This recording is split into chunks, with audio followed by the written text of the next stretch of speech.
Hello everyone and welcome back to another news video. We're going to go over the patch notes for the brand new Demon King Zeldrus. Well, Oppressor Demon King is what they've called him. And the update itself looks quite decent. They've changed a few things, a few quality of life updates, generally not a bad update.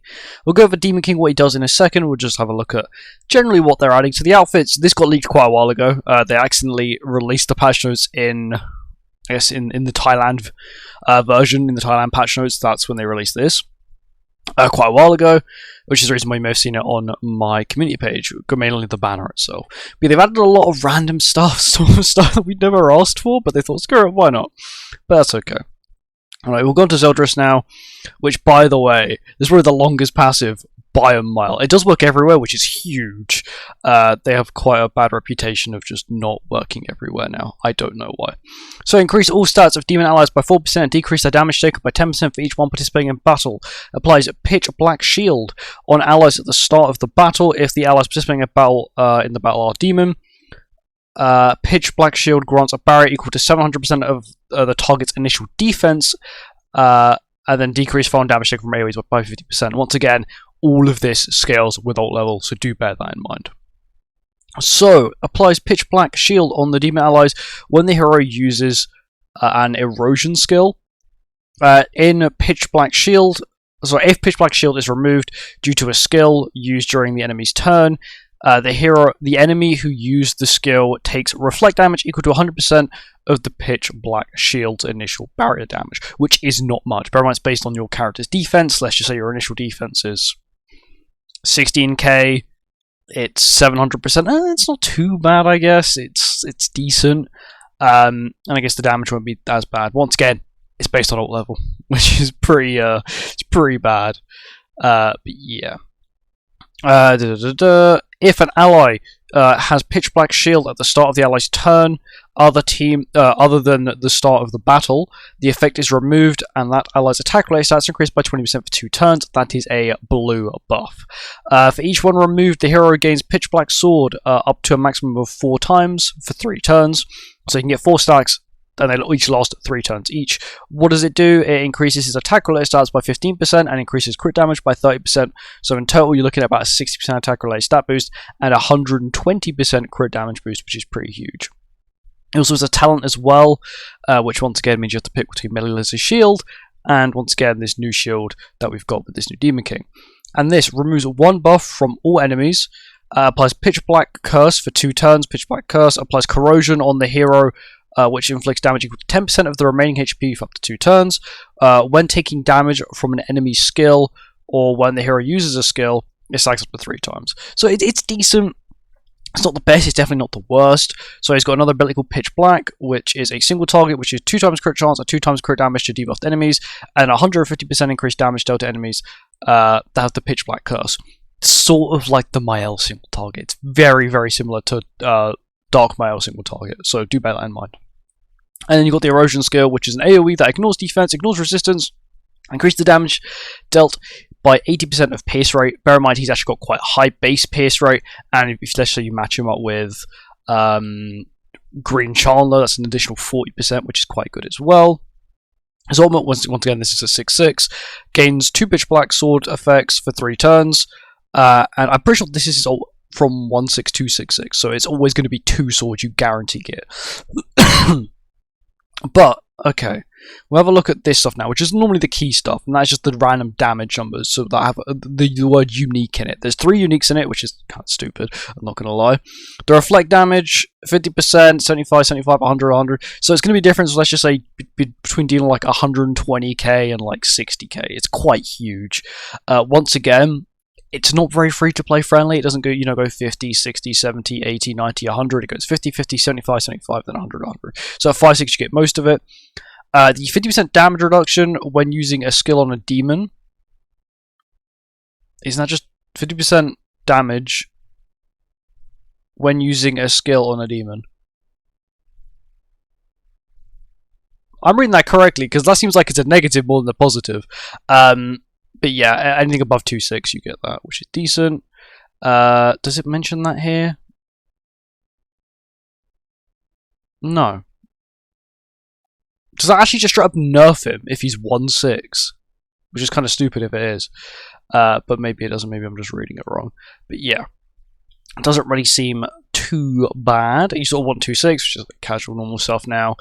The banner itself, it's okay.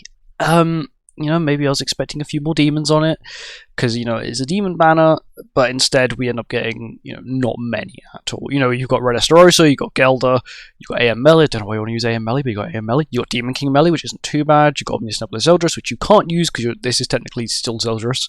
It's got Anne on it, which isn't bad. It's Anne's first proper, I guess, return on a Festival banner, which is pretty good.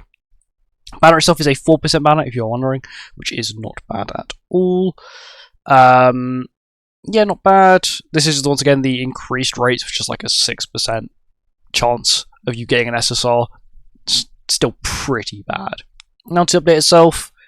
So the outfits, they're okay, we've seen them. I've had some new Knighthood boss training grounds thing, where you can set a team and your teammates, your Knighthood mates can fight it. It's not really that impactful. The chapter 4 of the Heroes book is come back, so once again, lots of missions. These are all the rewards you can get from the chapter 4 missions, which is actually kind of crazy. The rewards you can get right here. Your pendants okay. The 27 SSR pendants, 32 SA coins, and 15 of these evolution things, which are really good for new players.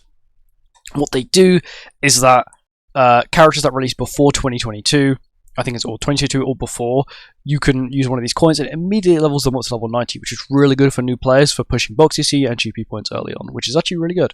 It's surprised they actually add this thing back.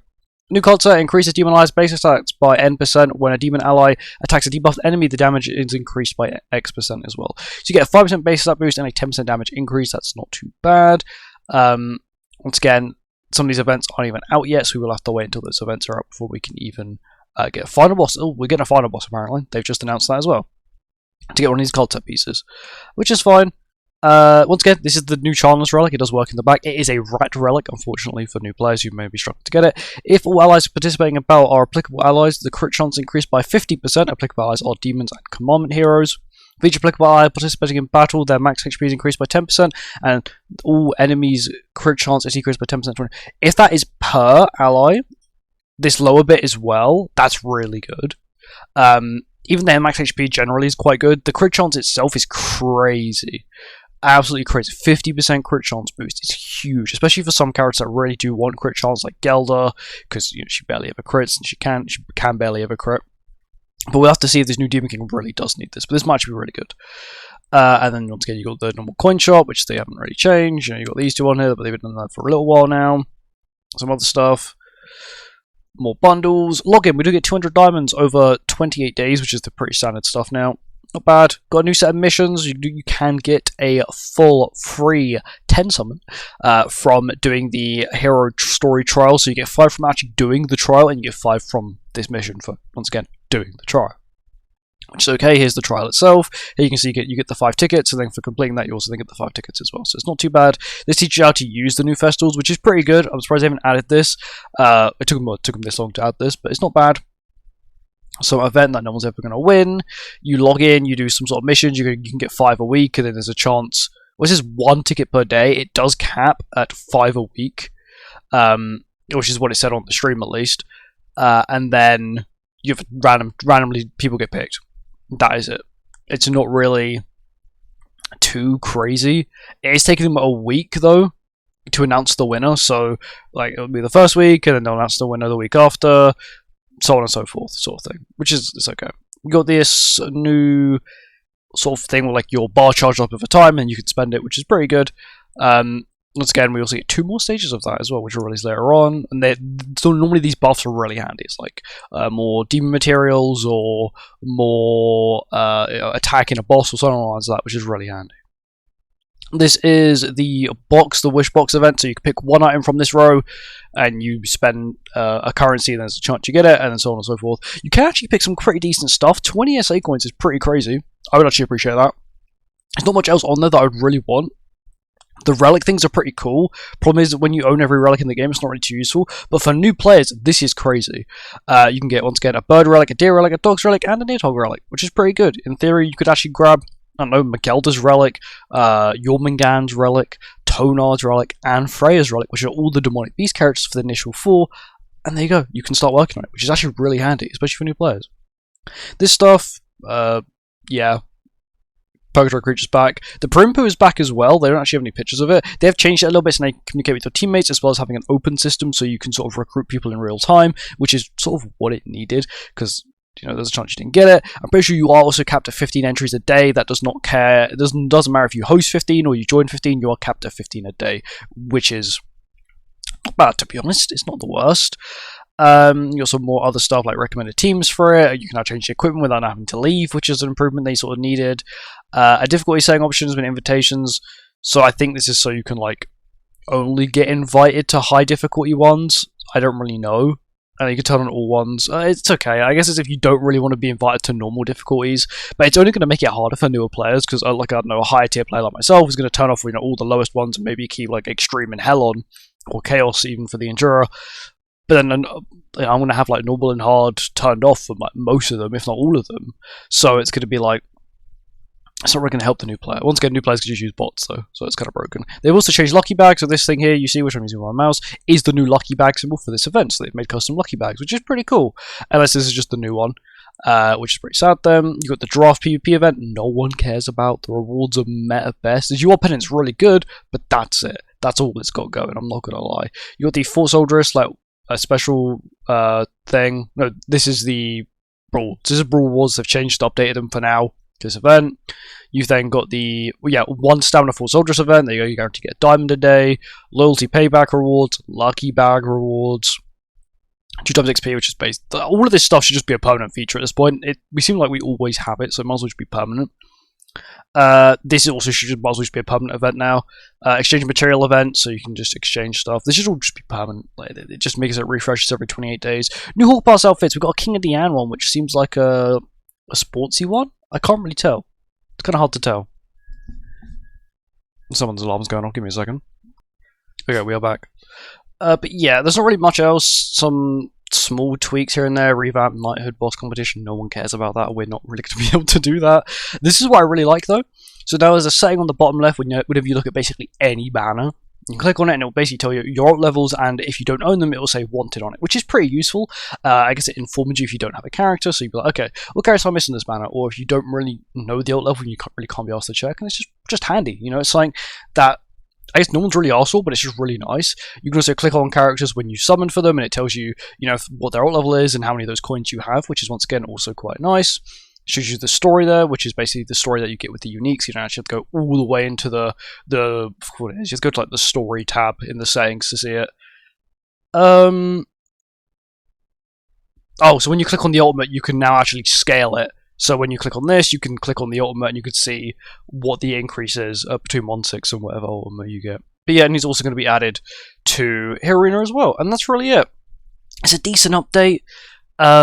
I was sort of expecting a little bit more, something impactful. I don't know, maybe like a cool event, or a new way to upgrade characters, or something along the lines of that. But it seems like we're not going to get that, and I feel like the next thing we're probably going to get to make our characters better is Dog's Floor 4, which in my opinion it's not impactful to your accounts. Like, was it 1 GP point per relic? It's not really much. But generally the banner isn't too bad. He doesn't seem too bad, but of course we'll have to test him, have to give him a go and see what he really is like. But anyway, thank you for watching. I hope you guys enjoyed, and I'll see you in the next one. Goodbye.